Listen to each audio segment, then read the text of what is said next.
কিংবদন্তি অভিনেতা ধর্মেন্দ্রের প্রয়াণের পর থেকেই বলিউডের অন্দরে গুঞ্জন। তবে কি ফের দুই ভাগে বিভক্ত দেওয়াল পরিবার?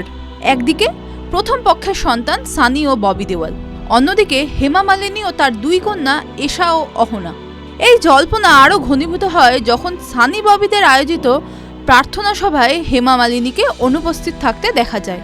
দীর্ঘ নীরবতা ভেঙে এবার সেই পারিবারিক বিবাদ নিয়েই সরাসরি মুখ খুললেন হেমা। ধর্মেন্দ্রর মৃত্যুর 3 দিন পর মুম্বাইয়ের তাজ ল্যান্ডস এন্ড হোটেলে একটি স্মরণ সভার আয়োজন করেছিলেন সানি ও ববি দেওয়াল। সেখানে সলমান খান, রেখা, বিদ্যা বালান ও ঐশ্বর্য রাই বচ্চনের মতো তারকারা উপস্থিত থাকলেও দেখা যায়নি হেমা বা তার মেয়েদের। পরিবর্তে নিজের বাড়িতেই গীতা পাঠের আয়োজন করেন হেমা। এর 2 সপ্তাহ পর দিল্লিতে পৃথকভাবে একটি প্রার্থনা সভার আয়োজন করায় সম্পর্কের টানাপোড়েন নিয়ে গুঞ্জন তুঙ্গে ওঠে। সম্প্রতি এক সাক্ষাৎকারে এই বিষয়ে হেমা মালিনী বলেন, আমাদের সম্পর্ক সবসময় অত্যন্ত হৃদ্যতাপূর্ণ ছিল এবং আজও তাই আছে। মানুষ কেন আমাদের মধ্যে সমস্যা খুঁজছেন জানি না। আসলে সবাই একটু গসিপ বা মুখরোচক খবর চায়। ব্যক্তিগত জীবন নিয়ে সাফাই দিতে অস্বীকার করে তিনি আরও বলেন, কেন আমাকে ব্যাখ্যা দিতে হবে? এটা আমার জীবন, আমাদের একান্ত ব্যক্তিগত বিষয়। আমরা প্রত্যেকে অত্যন্ত সুখে আছি এবং একে অপরের খুব ঘনিষ্ঠ। শোকার্ত পরিবারকে নিয়ে গুজব রটনায় ক্ষোভ প্রকাশ করে 77 বছর বয়সী এই অভিনেত্রী বলেন, মানুষ অন্যের দুঃখকে কাজে লাগিয়ে প্রবন্ধ লিখে ফেলে।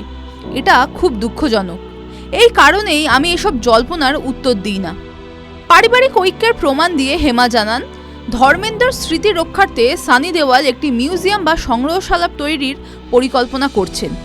এই বিষয়ে সানি তার সঙ্গে নিয়মিত আলোচনা করেন বলেও জানান তিনি। হেমা বলেন, সানি যাই করুক, ও আমাকে সব জানায়।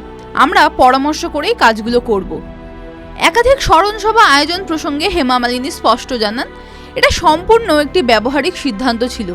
তার কথায়, আমার পরিচিত বৃত্ত এবং বন্ধুদের তালিকা আলাদা। দিল্লিতে আমার রাজনৈতিক জগতের বন্ধুদের জন্য সভার প্রয়োজন ছিল। আবার মথুরা আমার নির্বাচনী কেন্দ্র। সেখানকার মানুষ ওকে ভীষণ ভালোবাসতেন, তাই সেখানেও একটি অনুষ্ঠানের আয়োজন করতে হয়েছে। যা আমি করেছি তাতে আমি তৃপ্ত। TV9 Bangla digital.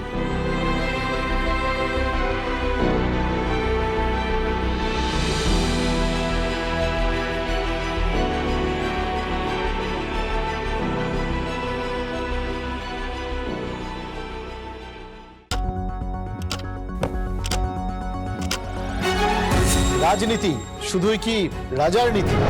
রাজা উজিরের চোখে নয়, আপনার আমার চোখে সমাজের ছবি। কঠিন কথা সহজভাবে না বললেই নয়। প্রতিদিন রাত 9টায় TV9 বাংলায়। TV9 বাংলা না দেখলেই নয়।